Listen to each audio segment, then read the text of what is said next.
White board സ്റ്റോറിലേക്ക് സ്വാഗതം.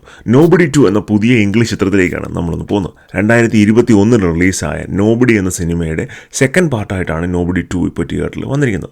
ഈ സിനിമയുടെ ഒരു വൺ ലൈനിലേക്ക് പോകുകയാണെന്നുണ്ടെങ്കിൽ ഹച്ചും അദ്ദേഹത്തിൻ്റെ ഫാമിലിയും പ്ലമേഴ്സ്വിൽ എന്ന് പറയുന്ന ഒരു ടൗണിൽ ഒരു സമ്മർ വെക്കേഷന് വേണ്ടി പോകുന്നു. ആ ടൗണിൽ അവർ എത്തിയതിന് ശേഷം അവിടെയുള്ള ഒരു വമ്പൻ വില്ലൻ ടീംസുമായിട്ട് അവർ ഇടയുന്നു. പിന്നീടുണ്ടാകുന്ന ആക്ഷൻ സംഭവ വികാസങ്ങളൊക്കെയാണ് സിനിമയുടെ ഒരു ഇതിവൃത്തം എന്ന് പറഞ്ഞു കഴിഞ്ഞാൽ.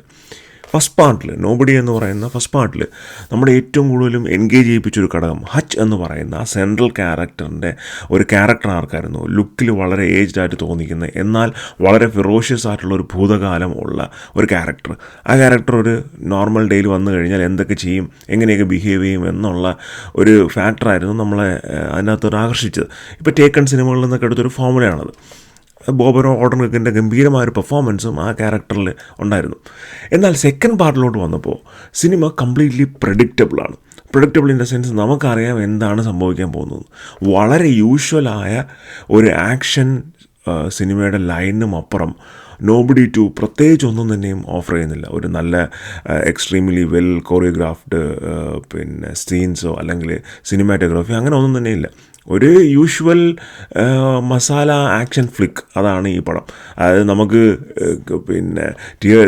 ടി വിയിലൊക്കെ ചുമ്മാ പ്ലേ ചെയ്തിരിക്കുവാണ്, നമ്മൾ അടുക്കള നിൽക്കുവാണോ അല്ലെങ്കിൽ തൂക്കുവാണോ തുടയ്ക്കുവാണോ അങ്ങനെയുള്ള എന്തെങ്കിലുമൊക്കെ പണി ചെയ്യുമ്പോഴത്തേക്കും ഈ സിനിമ അങ്ങ് ഓടിക്കൊണ്ടേയിരിക്കും. ആ ഒരു ഫീലാണ് നമുക്ക് തരുന്നത്. നമുക്കിതിനകത്തൊന്നും മിസ് ചെയ്യാനില്ല. ഒരു വളരെ പ്രഡിക്റ്റബിളാണ് എന്താണ് സംഭവിക്കുന്നത്. ഓരോ സീനിലും നമുക്ക് അറിയാം എന്താണ് അടുത്ത് നടക്കാൻ പോകുന്നതെന്ന്. ആകെ ഒരു എൻഗേജിങ് ഫാക്ടറായിട്ട് തോന്നിയത് ഈ സിനിമയുടെ ലാസ്റ്റ് പാർട്ടിൽ വരുന്ന കുറച്ച് സ്റ്റണ്ട് സീക്വൻസുകളാണ്. ഒരു പ്രത്യേക സ്ഥലത്ത് വെച്ചാണ് അതിൻ്റെ സ്റ്റണ്ട് സീക്വൻസ് നടക്കുന്നതും ആ കോറിയോഗ്രാഫിയൊക്കെ കുറച്ച് നല്ല രീതിയിൽ വർക്കൗട്ട് ആയിട്ടുണ്ട്. പക്ഷേ എക്സ്ട്രീംലി ബ്രില്യൻ്റ് എന്ന് പറയാനുള്ള ഒന്നും തന്നെ ഇല്ല. ടിമോ ടഹാൻഡോ എന്ന് പറയുന്ന ഒരു ഇന്തോനേഷ്യൻ ഡയറക്ടറാണ് ഈ പടം ചെയ്തിരിക്കുന്നത്. അദ്ദേഹം Night Come for All of Us, Shadow Strays, Beekeeper തുടങ്ങിയ സിനിമകൾ ഡയറക്റ്റ് ചെയ്ത ഡയറക്ടറാണ്.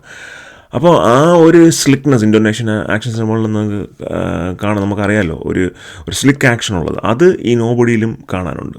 പക്ഷേ അതിനുമപ്പുറം കുറച്ചും കൂടെ ഒരു ബിൽഡപ്പ് ഈ ക്യാരക്ടറിന് കൊടുക്കാമായിരുന്നു എന്ന് തോന്നി. പ്രത്യേകിച്ച് അച്ഛൻ്റെ വൈഫിൻ്റെ ക്യാരക്ടർ, ആ ക്യാരക്ടറിൽ കുറച്ചും കൂടെ ഒരു ബിൽഡപ്പ് കൊടുത്തിരുന്നെങ്കിൽ നന്നായിരുന്നേനെ എന്നെനിക്ക് തോന്നി. ഓവറോൾ ഒരു ഓക്കെ എബോവ് ആവറേജ് എക്സ്പീരിയൻസ് ആണ് നോബഡി 2 തരുന്നത്. നോബഡി കണ്ടിഷ്ടപ്പെട്ട് നിങ്ങൾക്ക് ഒരു പക്ഷേ ഇത് ഇഷ്ടപ്പെട്ടേക്കും.